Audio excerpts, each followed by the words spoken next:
Bismillahirrahmanirrahim. Assalamualaikum warahmatullahi wabarakatuh.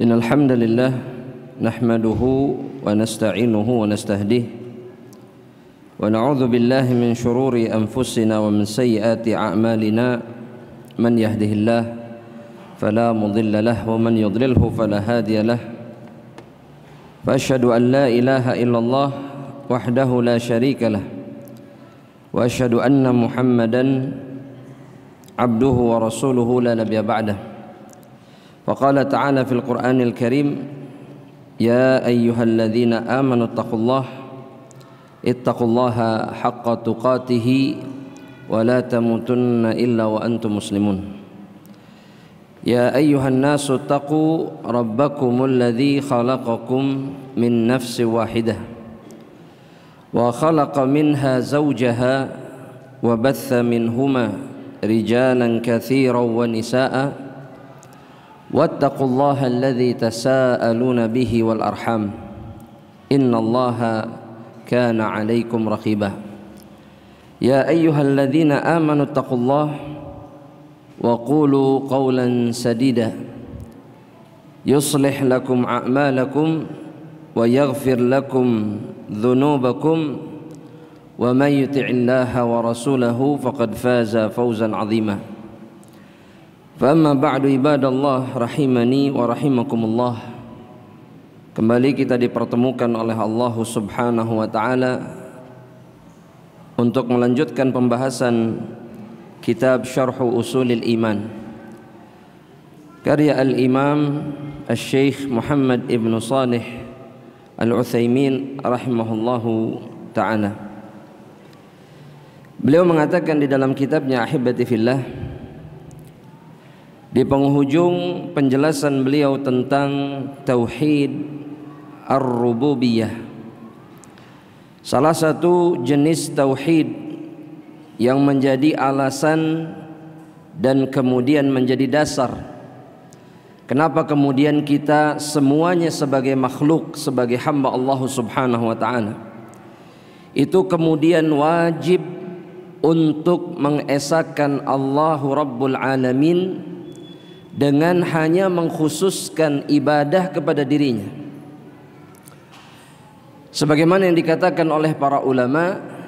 Mereka mengatakan bahwa tauhidur rububiyah itu adalah yastalzimu tauhidal uluhiyah, bahwa yang namanya tauhid rububiyah itu mewajibkan, mengharuskan seseorang, yakni seorang hamba Allah Subhanahu wa ta'ala untuk mengibadahi Allah dengan mentauhidkannya di dalam ibadah, mengesahkan Allah Subhanahu wa ta'ala di dalam ibadah. Maka Syekh mengatakan, ahibati fillah wa ikhwani fiddin, beliau mengatakan amrullah, kata beliau, perintah Allah Subhanahu wa ta'ala syamilul amril kauni wa syar'i. Perintah Allah atau pengaturan Allah sebagai Rabb itu mencangkup perkara kauni dan juga mencangkup perkara syar'i.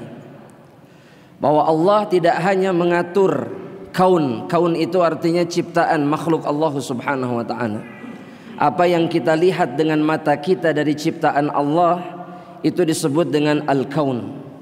Apa yang kemudian terjadi secara teratur dan kemudian di bawah pengaturan itu semuanya amrun kauni, perkara kauni.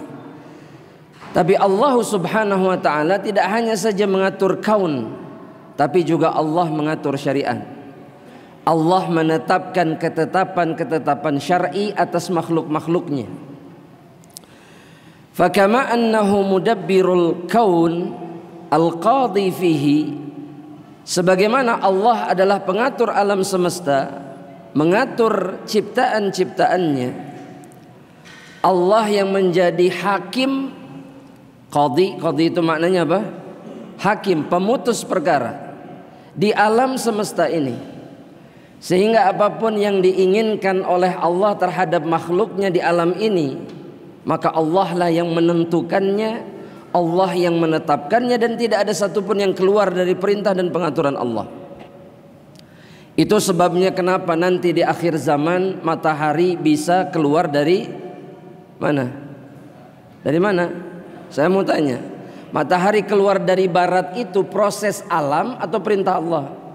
Perintah Allah jelas. Meskipun sebagian ilmuwan mengatakan bahwa matahari mungkin saja terbit dari barat, mungkin secara ilmiah. Tapi di dalam hadisnya bahwa matahari setiap hari ketika dia terbenam dia mendekat kepada Allah Subhanahu wa taala. Dan keesokan harinya atas perintah Allah lah kemudian dia terbit, kecuali di mana di hari di mana matahari itu Allah perintahkan keluar di barat. Ketika dia akan terbit, kata Allah, jangan terbit. Ditahan oleh Allah Subhanahu wa taala. Dan kemudian diperintahkan oleh Allah untuk terbit dari mana? Dari barat. Ini amrul kauni.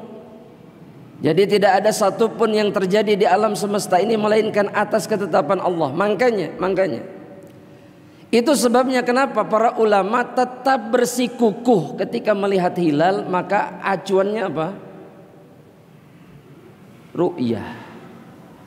Karena itu atas perintah Allah melalui Rasulnya. Paham maksudnya? Cukupkan dengan apa yang dicukupkan oleh Allah Subhanahu wa taala. Karena hilal itu terbit tidak terbit, terlihat tidak terlihat atas perintah siapa? Atas perintah Allah. Bisa berubah, bisa atas perintah Allah Subhanahu wa taala. Ya. Nah, sebagaimana Allah seperti itu keadaannya di kaun ini, Allah yang mengatur segalanya. Bima yuridu hasaba ma taqtadihi hikmatuhu. Allah memutuskan apa saja sesuka Allah, sesuai dengan keadilan dan hikmah yang diinginkannya. Fahuwa kadzalika, kata Syekh, maka Allah pun al-hakim fihi bi syar'il ibadat. Allah juga menjadi hakim, menjadi penentu sebagai Rabb, penentu ibadah-ibadah di dalam syariat yang diturunkannya. Wa ahkamil muamalat, dan juga hukum-hukum muamalah. Hukum muamalah itu adalah hukum-hukum yang berbicara atau berkaitan dengan interaksi manusia, seperti jual beli atau yang semisalnya. Ini namanya apa? Muamalat. Ya, jadi muamalat itu tidak hanya tentang bisnis, bukan.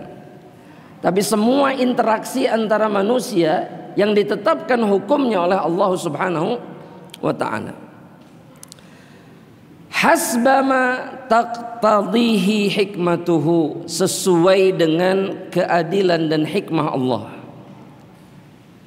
Maka di akhir beliau mengatakan seperti ini.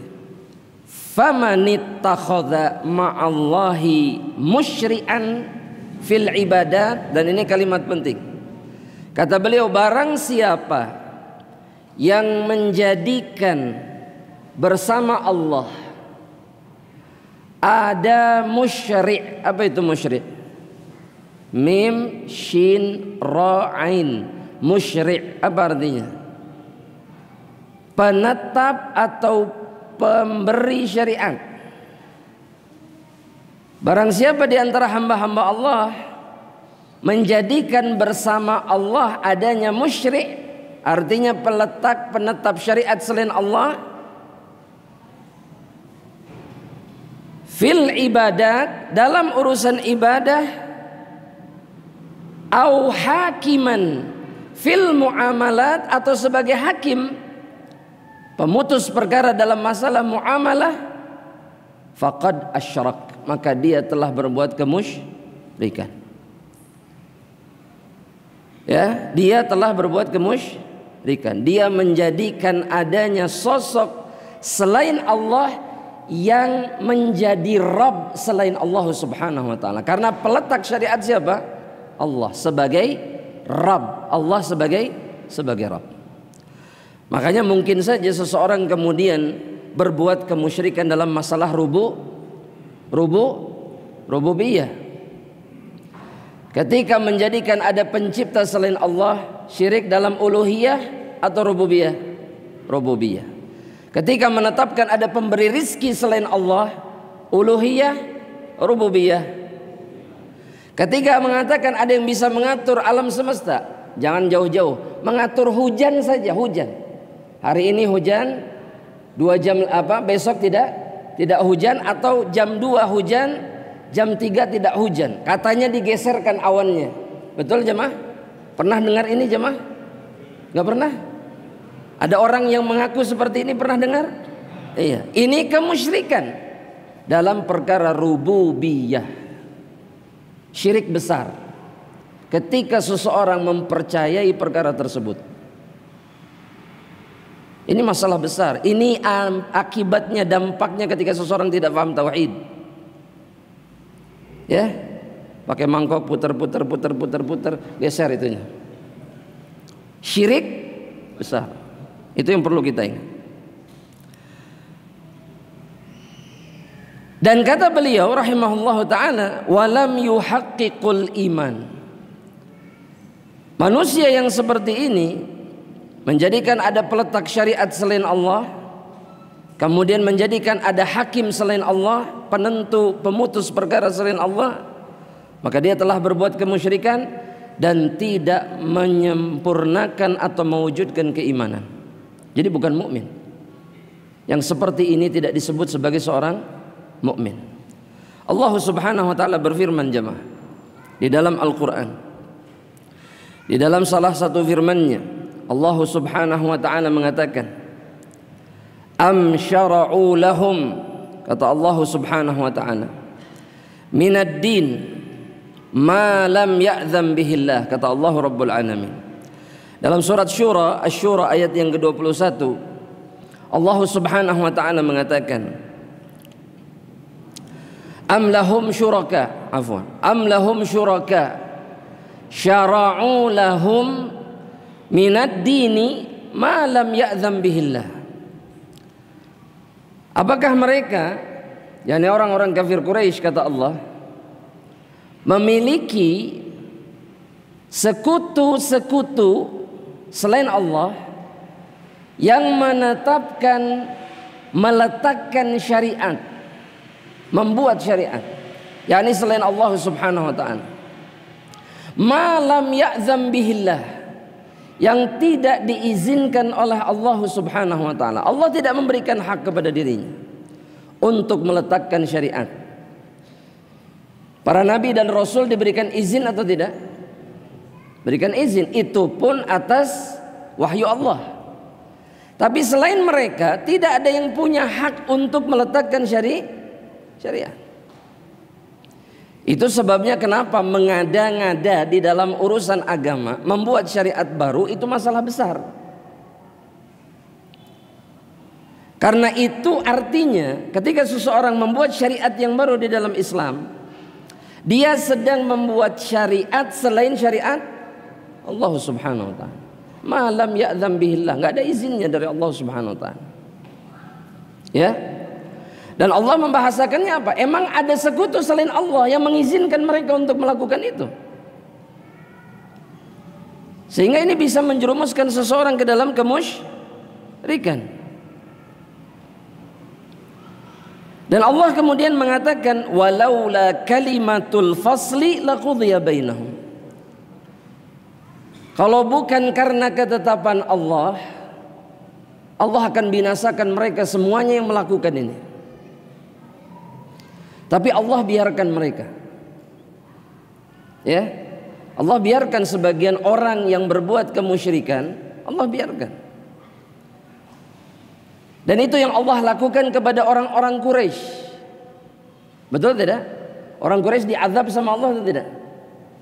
Jemaah? Enggak. Kaum sebelumnya diazab sama Allah atau tidak? Iya. Betul? Coba sebutkan kaum yang diazab oleh Allah. Ad, Tsamud, Tubba, terus apa lagi? Aikah, Madian, terus apa lagi? Hah? Kaumnya Nabi Hud, terus apa lagi? Semua tuh muter di situ tuh. Ya. Mereka dibinasakan, tapi tidak dengan orang Quraisy. Kata Allah, makanya kalau bukan karena ketetapan Allah, mereka sudah selesai. Tapi Allah biarkan mereka. Wa innadz zalimina lahum adzabun alim. Orang-orang Quraisy ini Allah akhirkan azabnya nanti. Makanya Allah bilang, Allah mengatakan, wa innadz zalimin, sesungguhnya orang-orang zalim, orang-orang musyrik, bagi mereka azab yang pedih di sisi Allah Subhanahu wa taala.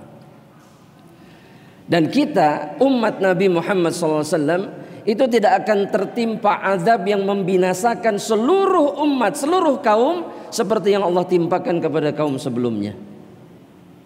Itu dikabarkan oleh Rasulullah SAW. Dan tujuannya agar kita mengambil ibrah bagaimana Allah Subhanahu wa taala memberikan peringatan. Jangan sampai begini jamaah rahmatillah Allah, khususnya dalam masalah rububiyah. Kita mengaku muslim mukmin, tapi di sisi yang lain kita menjadikan selain Allah, memposisikan selain Allah seperti Allah dalam sifatnya, dalam kedudukannya sebagai Rabb. Dan itu banyak terjadi. Kalau mau rezeki bukan minta sama Allah, tapi minta sama yang lain. Mengibadahi yang lain, kenapa? Karena mereka meyakini bahwa sosok itu bisa mendatangkan rizki, artinya sebagai Rabb selain Allah. Kuburan, pohon, gunung, atau yang semisalnya, ya, atau yang semisalnya. Sehingga kemusyrikan kita sekarang betul-betul lebih berat dibandingkan kemusyrikan orang-orang Quraisy. Karena orang Quraisy tidak pernah menjadikan adanya Rabb selain Allah, tapi mereka tidak mau memurnikan ibadah hanya kepada Allah. Adapun sekarang mereka menjadikan sosok-sosok sebagai Rabb selain Allah, pengatur awan, pengatur matahari, pengatur bulan, pengatur air, pengatur ini dan itu. Dan antum kalau tidak terasa, anak-anak kita itu dididik untuk meyakini hal-hal seperti itu melalui apa? Kartun. Ya, betul tidak? Ada kartun yang punya kekuatan apa? Mengatur api, air, tanah, udara. Betul nggak? Itu sedang diajari kemusyrikan. Aneh kita ini jamaah rahmatullah. Aneh. Ngaji tauhid, tapi anaknya nonton yang seperti itu dibiarkan. Bagaimana bisa manusia mengatur angin, tanah, api dan seterusnya? Kalau kita mengiyakannya atau merasa biasa-biasa saja, berarti kita meyakini ada Rabb selain Allah. Tidak terasa ya? Tidak terasa. Dan itu tanggung jawab orang tua kelak di hadapan Allah Subhanahu wa taala. Mereka semua harus bertanggung jawab di hadapan Allah yang membiarkan ini terjadi. Kita lanjutkan jamaah rahmatullah Allah. Kemudian Asy-Syaikh berpindah kepada poin yang ketiga tentang keimanan kepada Allah. Ya. Ats-tsalits kata beliau, al-iman bi uluhiyatihi. Di antara pokok keimanan kepada Allah itu adalah mengimani keuluhiyahan Allah Subhanahu wa taala. Yang dimaksud dengan al-uluhiyah, kata Syekh, ay bi annahu wahdahu al-ilahul haq. Bahwasanya Allah dialah ilah. Tulis saja, dialah ilah yang hak, yakni yang berhak diibadahi. Yang dimaksud dengan ilahul haq adalah ilah yang berhak diibadahi. La syarika lahu, tidak ada sekutu bagi dirinya di dalam ibadah. Itu yang dimaksud dengan uluhiyah Allah dengan definisi yang sangat singkat. Bahwa yang berhak disembah siapa? Allah, dan tidak ada sekutu bagi Allah di dalam ibadah. Itu yang dimaksud dengan uluhiyah. Asy-Syaikh mengatakan wal ilahu bimakna al-ma'luh. Yang dimaksud dengan ilah itu adalah al-ma'luh, ay al-ma'bud. Yang dimaksud dengan al-ma'luh itu adalah al-ma'bud, artinya yang diibadahi, yang diibadahi. Sebelum kita lanjutkan, kita baru faham bahwa Allah itulah yang diibadahi satu-satunya, yang berhak diibadahi. Jika kita faham ibadah itu apa, betul? Maka saya tanya, ibadah itu apa?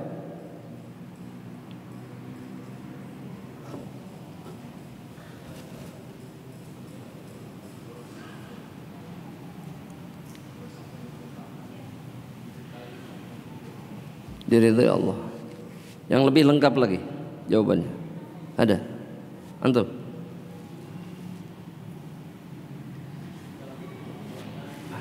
Segala bentuk perbuatan terus baik zahir maupun batin kurang lebih mirip. Ya, ini yang antum maksud tadi ya. Ya, definisi al-ibadah, ya, al-ibadah yang paling baik yang dianggap oleh para ulama adalah yang disebutkan oleh Syekhul Islam Ibnu Taimiyah, di mana beliau mengatakan al-ibadatu, yang namanya ibadah itu ismun jami'. Tulis jemaah, ismun jami'. Apa itu ismun jami'?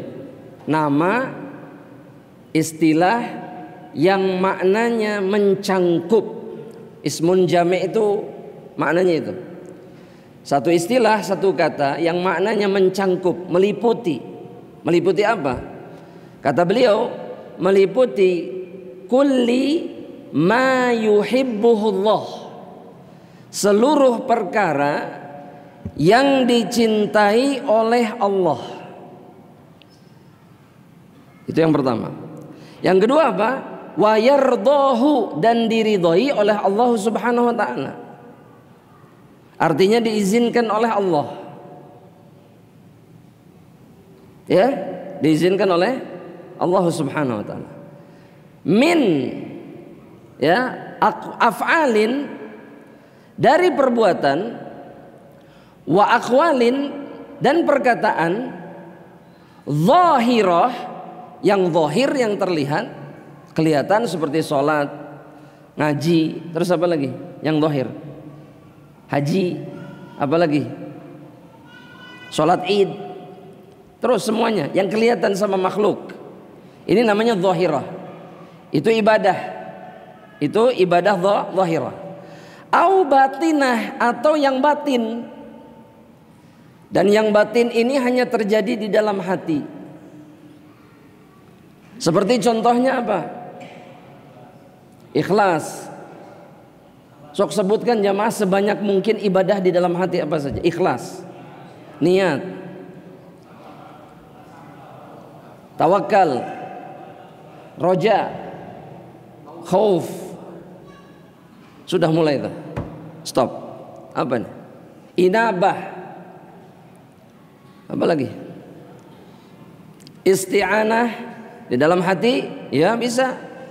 Istighatsah bisa. Dalam hati bisa, terus meskipun ada bentuk zahirnya. Apalagi? Ar-raghbah, war-rahbah. Terus apa lagi? Jemaah. Mahabbah, mumtaz. Apa lagi? Semua yang dicintai Allah dan diridhainya, yang terjadi di dalam hati, itu ibadah. Nah, semua perkara ini hanya boleh dilakukan karena Allah dan dengan cara yang diinginkan oleh Allah Subhanahu wa taala. Itulah al-ibadah al-haqiqiyah. Itulah ibadah yang sebenarnya. Jadi jangan lakukan karena makhluk. Sudah, cukup. Kenapa sholat riya? Jangan.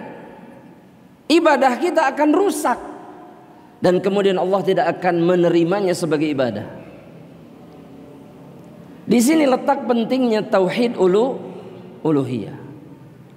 Makanya Ibnul Qayyim rahimahullah mengatakan bahwa yang namanya tauhid uluhiyah itu yang menjadi inti Islam. Inti Islam. Inti dakwah para nabi dan rasul, perkara yang satu ini, bukan yang lain. Makanya Allah Subhanahu wa taala mengatakan dalam surat, misalkan surat An-Nahl ayat yang ke-36, ketika Allah Subhanahu wa taala mengatakan walaqad ba'atna fi kulli ummatin rasulan an i'budullah wajtanibut taghut. Kata Allah, kami sudah utus pada setiap umat rasul untuk apa? Untuk mengatakan beribadahlah hanya kepada Allah saja. Ribuan tahun, ratusan rasul, dakwahnya cuma satu. Dan jauhilah taghut. Makanya seseorang harus sibuk dengan perkara ini, harus sibuk dengan perkara ini, jangan dengan perkara yang lain. Karena orang Quraisy itu bukan tidak mengakui Allah, justru mereka yakin Allah sebagai Rabb, tapi mereka gagal di dalam ibadah. Maka hancurlah seluruh kebaikan mereka. Dan kita pun bisa bernasib sama seperti mereka. Kalau kita tidak paham tauhid uluhiyah. Kita lanjutkan. Kata Syekh Muhammad ibn Shalih al-Utsaimin rahimahullah ta'ala, yang dimaksud dengan al-ma'luh tadi apa? Al-ma'bud. Beliau mengatakan hubban wa ta'ziman, yang diibadahi dengan cinta, dengan mahabbah dan pengagungan. Dan apa? Pengagungan. Seseorang yang mengibadahi Allah, dia wajib melakukan ibadah dengan cinta dan kemudian dengan pengagungan. Barulah ibadahnya kemudian disebut ibadah di sisi Allah Subhanahu wa taala. Sebagian ulama mengatakan ibadah baru disebut ibadah kepada Allah jika memenuhi 3 rukun. 3 rukun. Ini Anda nggak berbicara syarat diterimanya ibadah, tapi rukun ibadah. Ibadah baru disebut ibadah kalau ada 3 perkara ini. Yang pertama apa? Mahabbah. Yang pertama apa? Mahabbah. Ada cinta. Gak ada keterpaksaan. Lakukan kenapa? Karena cinta. Ya, orang yang beribadahnya terpaksa tidak disebut beribadah kepada Allah. Tapi yang cinta, melakukannya sukarela dengan senang hati, barulah dia beribadah kepada Allah. Baru satu tapi. Yang kedua adalah roja. Apa roja itu? Berharap. Mengharapkan apa dalam ibadahnya? Mengharapkan balasan dari Allah Subhanahu wa taala. Tidak disebut beribadah orang yang mengatakan begini, terserah Allah, pada dibalas mangga, ente mangga. Ini bukan ibadah. Ya, ini bukan ibadah. Yang beribadah harus mengharapkan pahala dari Allah. Itu perintah Allah Subhanahu wa taala. Ya. Yang terakhir apa? Khauf. Ini yang disebut dengan arkanul ibadah. Coba diulangi. Mahabbah, roja, khauf. Adapun khauf, kenapa harus ada khauf di dalam ibadah? Agar dia tidak meninggalkan ibadah karena takut kepada ancaman Allah Subhanahu wa ta'ala. 3 rukun ibadah: mahabbah, roja, khauf. Ya. Kemudian Syekh Muhammad ibn Shalih al-Utsaimin, beliau mengutip firman Allah Subhanahu wa ta'ala di dalam Al-Quran. Di dalam suratul Baqarah ayat yang ke-163. Surat apa? Ayat berapa? 163. Di mana Allah Subhanahu wa ta'ala mengatakan wa ilahukum ilahu wahid. La ilaha illa huwar rahmanur rahim. Ini dalil yang menunjukkan bahwa sesembahan itu hanya Allah. Yang berhak disembah itu hanya Allah. Di antara dalilnya apa? Ketika Allah mengatakan wa ilahukum ilahu wahid. Allah sendiri yang mengatakan sesembahan kalian itu cuman berapa? Jamaah? 2 atau 1? 1. Kata siapa? Apa dalilnya kata Allah?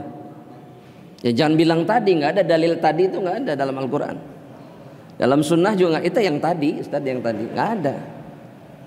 Ayo, dalilnya apa? Al-Baqarah ayat berapa? 163. Bunyinya seperti apa? Wa ilahukum ilahu wahid. Sampaikan ini kepada semua orang, terlebih kepada mereka yang tidak beriman kepada Allah, yang tidak beribadah kepada Allah. Wa ilahukum ilahu wahid.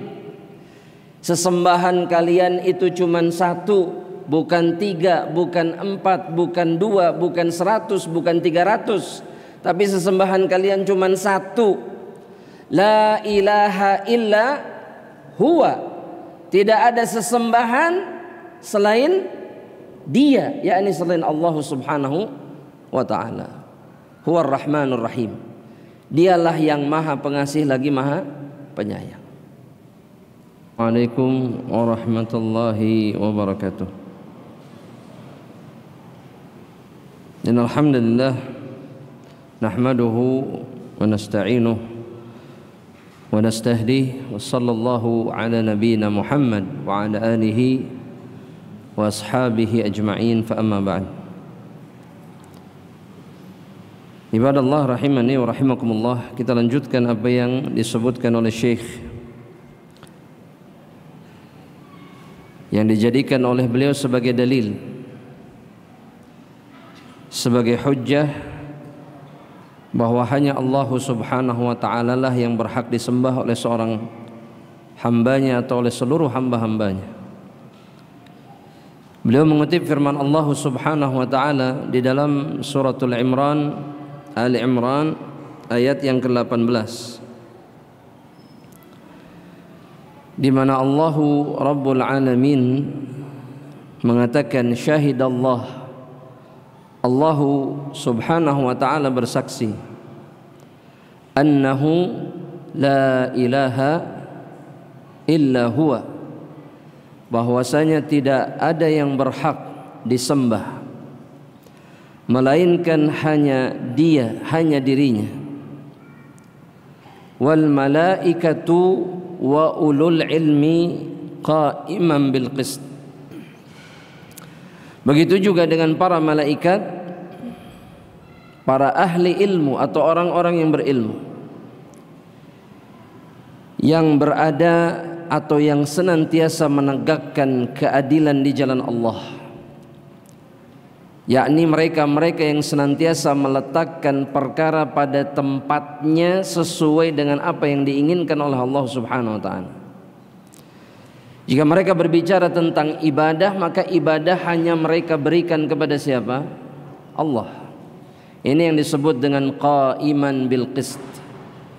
Mereka berdiri teguh memegang keadilan, yakni memegang perkara-perkara yang semestinya yang diinginkan oleh Allah Subhanahu wa ta'ala. Dan kemudian Allah kembali menegaskan bahwa tidak ada yang berhak disembah kecuali dirinya.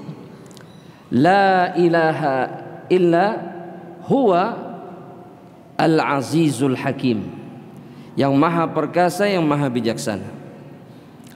Kemudian Syekh mengatakan seperti ini, hadirin yang dirahmati oleh Allah. Beliau mengatakan wa kullu mattakhadha aw mattukhidha ilahan ma'allah yu'badu min dunihi fa uluhiyatihi batilah. Dan segala sesuatu yang dijadikan sesembahan selain Allah, yang disembah selain Allah Subhanahu wa ta'ala, maka perkara tersebut, sosok tersebut, uluhiyahnya, ketuhanannya batilah. Dia adalah ketuhanan yang batil. Sifat atau hak untuk disembahnya batil, karena dia disembah selain Allah Subhanahu wa ta'ala. Dan tidak ada ilah yang hak untuk disembah kecuali hanya Allah Rabbul Alamin. Dan kembali beliau menyebutkan dalil yang lainnya dalam suratul Hajj ayat yang ke-62, dan ini kata para ulama, ayat ini di antara dalil yang sharih, yang jelas, yang menetapkan bahwa Allah satu-satunya yang berhak untuk disembah. Karena Allah Subhanahu wa taala mengatakan dalam ayat ini, dzalika bi annallaha huwal haq. Allah Subhanahu wa taala mengatakan, demikianlah keagungan dan kebesaran Allah. Karena Allah huwal haq, Allah adalah yang berhak untuk disembah. Atau bahkan satu-satunya yang berhak disembah oleh makhluk-makhluk yang diciptakannya. Dan Allah Subhanahu wa taala ketika meminta makhluknya untuk menyembah dirinya, maka Allah mengungkap dan menyingkap seluruh kebesarannya. Itu yang Allah lakukan dalam Al-Quran. Itu juga yang dilakukan Rasulullah SAW di dalam hadis-hadis yang sahih, bahwa Allah menggenggam hati semua makhluk, bahwa Allah Subhanahu wa taala menggenggam nyawa seluruh makhluk, bahwa Allah Subhanahu wa taala yang mengatur segalanya, kata Rasulullah SAW, semata-mata agar makhluk ini sadar bahwa yang berhak disembah itu adalah zat yang seperti ini, bukan kemudian zat yang tidak bisa mendatangkan madarat, menimpakan madarat atau mendatangkan manfaat. Kenapa harus disembah? Apa yang membuat dirinya pantas untuk disembah? Dan ini akan disebutkan oleh Syekh dalam pembahasan.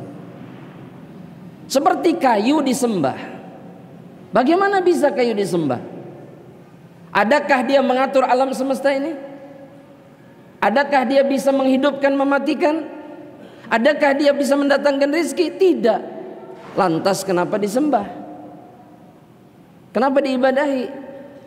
Apa jawabannya jemaah? Ya jemaah, kenapa lantas disembah? Ya jemaah, apa penyebabnya?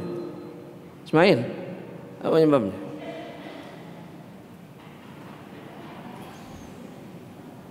Kenapa?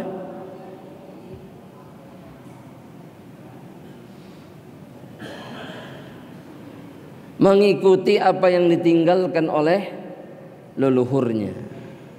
Satu, itu baru satu. Yang kedua apa? Jahil. Jahil itu apa artinya? Tidak punya ilmu. Jadi kadang-kadang orang kalau dengar kata bodoh tersinggung. Ya sudah, begini saja, jahil itu tidak punya ilmu, masih tersinggung juga. Ya, atau dengan kata lain, memang yang tidak punya ilmu disebutnya bodoh. Ya. Terus yang ketiga apa? Sombong. Sombong. Karena merasa apa yang dia yakini benar. Seperti Fir'aun, padahal di dalam hatinya dia percaya sama Tuhannya Musa, yaitu Allah Subhanahu, tapi karena kesombongannya. Yang berikutnya apa jemaah? Hawa nafsu. Ini semuanya urusan dunia. Itu yang menyebabkan mereka istiqomah menyembah selain Allah, karena mereka mendapatkan dunia darinya. Betul tidak jemaah? Betul? Duit. Kalau tidak duit, kenikmatan dunia yang lain diagungkan, dihormati, dijadikan rujukan, padahal dia mengajarkan kesesatan dan kekufuran. Tapi itu semua menghalangi hidayah untuk masuk ke dalam hatinya. Itu penyebabnya. Padahal tidak ada satupun di antara mereka yang bisa membuktikan bahwa yang mereka sembah itu pantas untuk disembah. Dan nanti kita sebutkan dalil-dalilnya. Allah menyebutkan dalam Al-Quran, Kenapa mereka menyembah yang begini, begini dan begini? Padahal tidak bisa ini dan itu. Kenapa disembah? Maka betul apa kata Syekh? Fa'uluhiyatuhu batilah.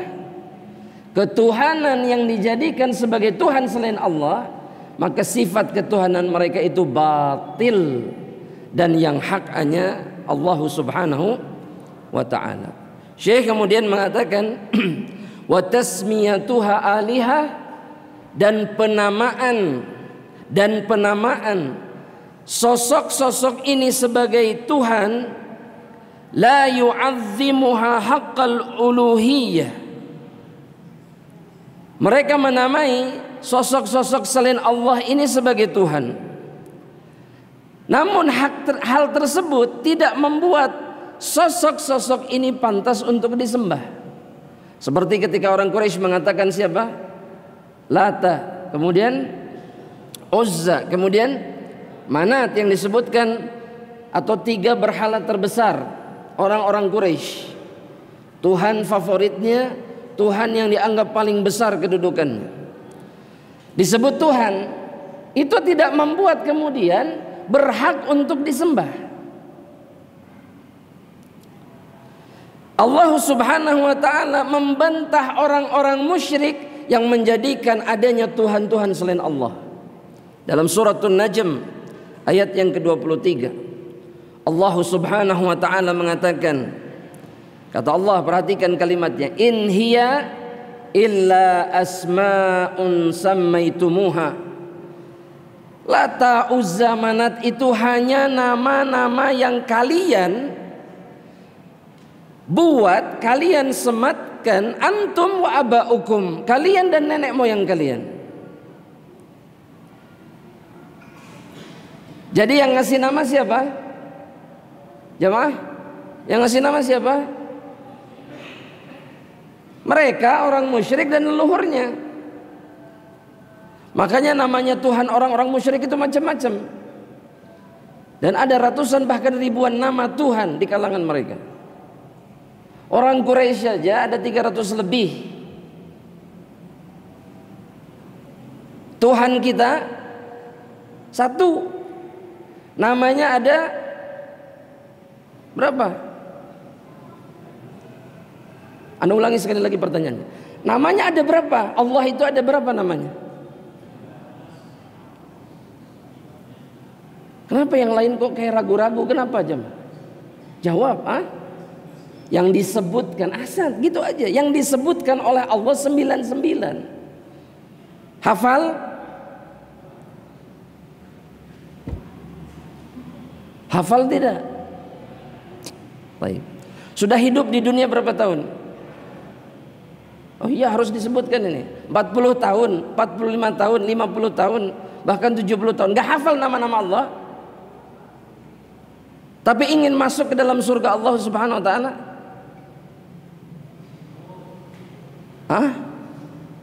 Yang membuat anak ajib itu, orang kadang-kadang tahu nama pemain 1 liga, bahkan 2 liga, 3 liga, tahu semuanya, tapi nama Rabbnya dia tidak tahu. Mana imannya? Dan yang mencengangkan, ini terjadi di tengah-tengah orang-orang yang mengaku ahlu tauhid. Ajib. Ya maaf, apa yang kita harapkan? Padahal Allah memastikan bagi mereka yang hafal, faham artinya, beramal dengan kandungan maknanya, jannah, masuk surga. Catat itu, catat di bukunya, catat. Ana harus hafal nama-nama Allah. Catat jemaah, sudahlah. Ini ana ketiga kalinya apa kedua kalinya ana ngomongin tentang nama Allah. Ana masih ingat, kedua kalinya. Iya, nama Allah ingat, jangan lupa, hafalkan. 99. Jangan bilang begini, khilaf Ustadz, ada khilaf, hafalkan. Yang disibukkan khilafnya. Hafalkan yang antum dapatkan, yang paling sahih hafalkan. Adapun sisanya hanya Allah yang tahu, karena nama Allah tidak terbatas 99. Sama Allah cuma dikasih 99, hafalkan. Itu pun hafal, faham, beramal dengan kandungan nama-namanya, masuk surga. La haula wala quwwata illa billah. Dijanjikan surga sama Allah, enggak hafal-hafal. Allah musta'an. Hanya kepada Allah kita meminta pertolongan, ya. Kita lanjutkan dulu jemaah. Ma anzalallahu biha min sultan. Nama-nama, ya, yang kalian berikan kepada Tuhan-Tuhan kalian itu, kalian sematkan kepada sosok-sosok yang Allah tidak pernah memberikan kekuasaan atau hak kepada mereka untuk disembah. Tidak ada. Karena Allah hanya memberikan satu hak, yaitu kepada dirinya untuk disembah oleh seluruh makhluk-makhluknya, terkhusus jin dan manusia. Makanya jangan kemudian jamaah rahmatullahi Allah tertipu terus oleh sesembahan selain Allah. Takut kepada sesembahan selain Allah. Khawatir dengan apa yang bisa dilakukan sesembahan selain Allah. Pastikan mereka tidak bisa melakukan apapun. Hanya Allah yang mampu kemudian memberikan manfaat, menafikan, mencegah madarat menimpa diri kita. Hanya Allahu Rabbul Alamin. Makanya jangan terjebak oleh apa yang dikisahkan, diceritakan, dipegang teguh oleh sebagian orang dari tradisi syirkiyah, tradisi kemusyrikan. Ya, disuruh pantai tertentu, ana yakin pasti nggak bawa baju hijau, pasti. Punya baju hijau, entong bisa enak naon. Ya, ke pantai tertentu ada di Indonesia tuh, pantai tertentu katanya nggak boleh pakai baju hijau. Terus ke gunung tertentu itu nggak boleh ini dan itu masih ada di dalam hati. Mana letak tauhidnya? Dan dengan cara ini kita sedang memalingkan ibadah kepada selain Allah Subhanahu wa ta'ala, menjadikan adanya Tuhan-Tuhan selain Allah Rabbul Alamin. Wallahu ta'ala. Nah, jamaah rahmatullah, sampai di sini insyaallah. Sisa waktunya jika ada pertanyaan Anda persilahkan. Falyatafadhal. Allah, Salim, ya Allah. Ya, Ismail Salim, fadhal. Ya, langsung aja. Assalamualaikum, fadhal. Amin. Astagfirullah.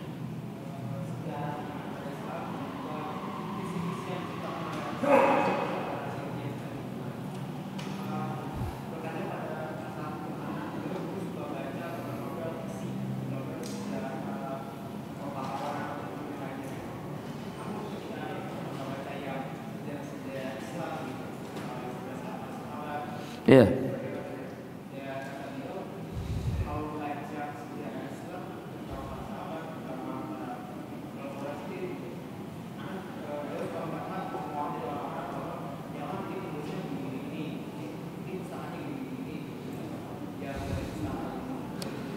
Pertanyaannya apa?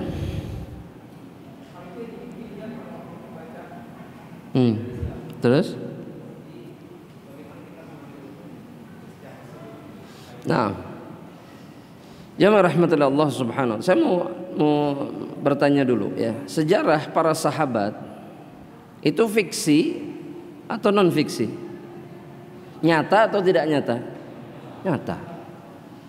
Kalau kita bandingkan dengan buku-buku yang tidak nyata, fiksi, mana yang lebih baik?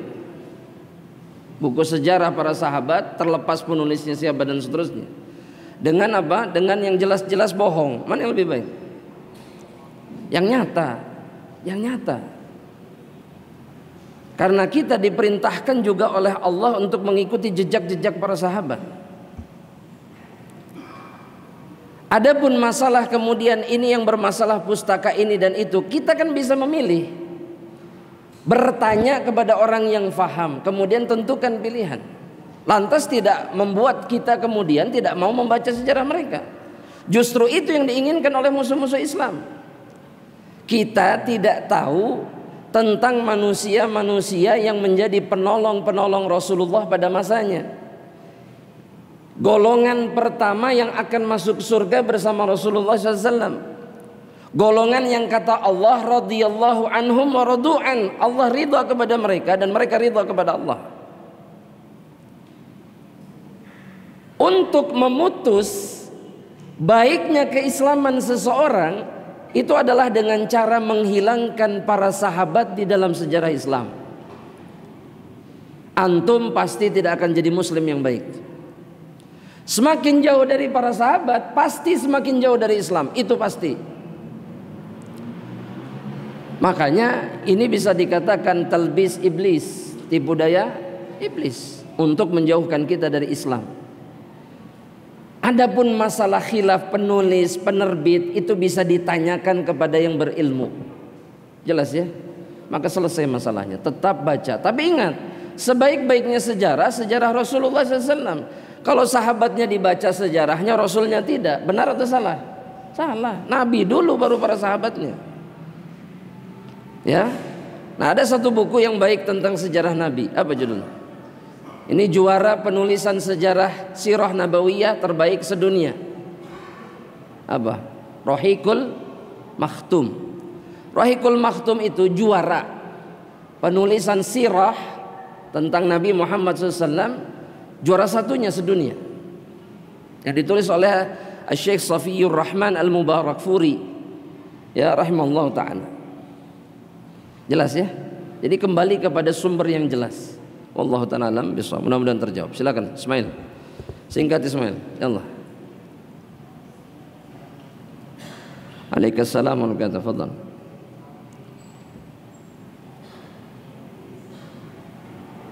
Enggak terdengar Ismail. Serah. Antum mendekat saja di sini. Allah.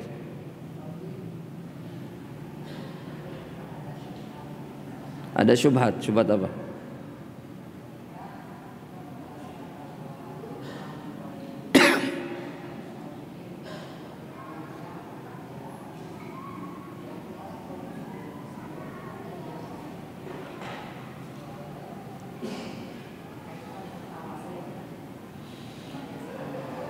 Ya, terus?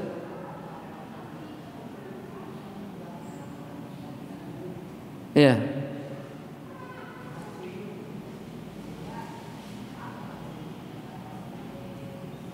Musyrik. Musyrikan. Ya.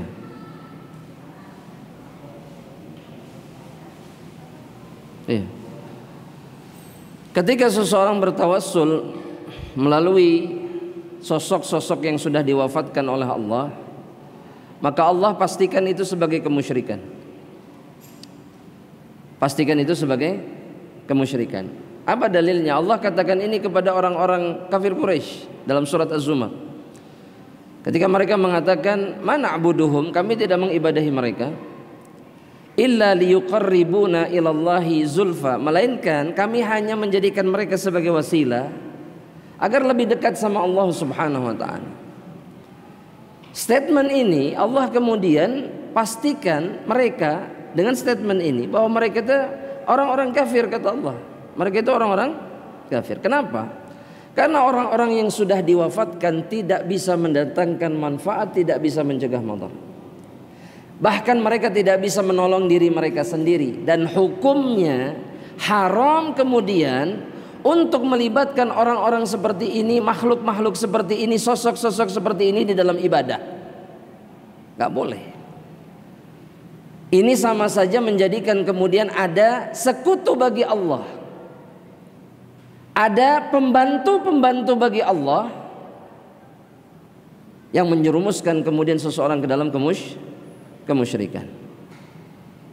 Itu sebabnya kemudian Allah bantah. Kalau mereka tidak terima, misalkan yang zaman sekarang, katakan orang kafir Quraisy juga sama seperti keadaan antum-antum sekalian, dan Allah katakan mereka kafir, mereka musyrikin.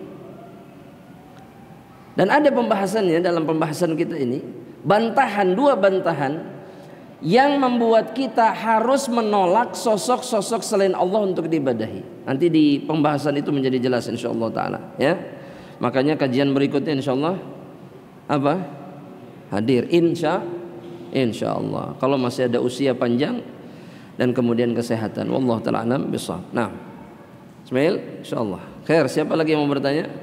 Fadhal. Yang keras suaranya. Salam.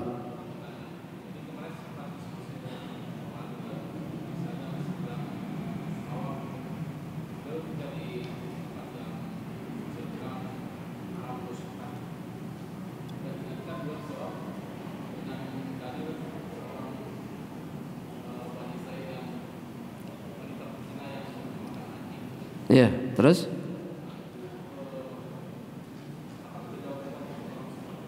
Maksudnya apa?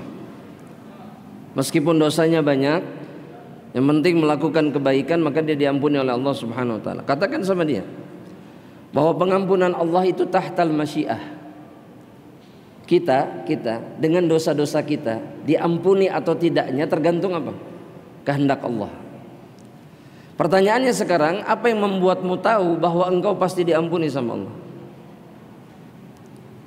Dosa yang banyak, yang segudang itu kemudian gak diazab sama Allah. Apa yang bisa memastikan itu terjadi? Ada yang bisa memastikan? Gak ada. Oh Ustadz, tauhid. Betul, tauhid bisa membuat dosa kita dihapuskan, tapi tahta masyiatillah, di bawah kehendak Allah. Itu yang harus kita ingat. Ahlu tauhid masuk neraka ada tidak? Ada. Sesuai dengan kehendak Allah Subhanahu wa taala. Katakan. Nah sekarang yang bersangkutan mau mengambil resiko itu? Satu. Yang kedua, kita ini diperintahkan maksiat atau bertakwa kepada Allah? Jamaah, bertakwa, beramal sah. Maka ketika seseorang memilih untuk menjauh dari ketaatan dan bermaksiat dengan alasan dia bisa diampuni oleh kebaikannya, dia sedang menentang Allah, menentang perintah Allah Subhanahu wa taala. Dan Nabi Muhammad SAW mengatakan, man asani dakhalan nar. Mereka-mereka yang menentang Rasul sebagai pembawa Al-Quran, pembawa risalah, gak mau nurut dengan perintah Allah, perintah Rasulullah, maka dia kemungkinan terbesarnya masuk neraka. Makanya tidak boleh menganggap bahwa kita pasti diampuni oleh Allah secara mutlak, karena semuanya di bawah masyiah Allah. Berharap boleh, tapi memastikan gak bisa, karena itu semua di bawah kehendak Allah Subhanahu wa taala. Wallahu taala alam. Nah, silakan kalau ada pertanyaan lain. Tafadhal. Jamaah. Tafadhal jamaah kalau ada pertanyaan. Tafadhal.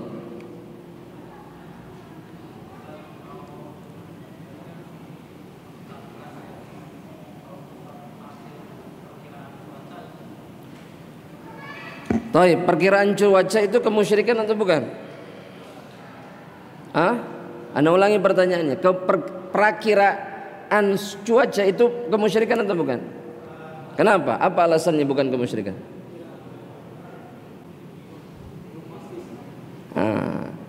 Itu memastikan atau tidak? Satu. Yang kedua, mengatur atau tidak? Tidak. Tapi memperkirakan dengan cara apa? Dengan bukti-bukti ilmiah yang memang nyata terjadi. Makanya tidak ada kepastian dalam perakiraan. Kenapa? Karena yang mengatur dan menetapkan siapa? Allah Rabbul Alamin. Yang jelas-jelas syirik mah itu yang mengatakan ini hujan berhenti karena saya. Itu syirik besar. Saya megang ininya apa? Megang ininya, jadi berhenti, berhenti gitu. Itu yang jelas syirik besar itu. Karena dia berarti menyatakan bahwa dirinya setara dengan Allah yang bisa menurunkan, menghentikan, mendatangkan, menjauhkan. Karena semua itu di tangan Allah Rabbul Alamin. Wallahu ta'ala alam bishawab. Nah, itu mungkin pertanyaan terakhir jamaah rahmatillah. Perjumpaan kita sampai di sini insyaallah taala. Semoga Allah menerima amal saleh kita, mengampuni dosa-dosa kita, dan memasukkan kita ke dalam surga. Amin Allahumma amin. Subhanakallahumma wa bihamdika asyhadu an la ilaha illa anta astaghfiruka wa atubu ilaik. Assalamualaikum warahmatullahi wabarakatuh. Ya, ana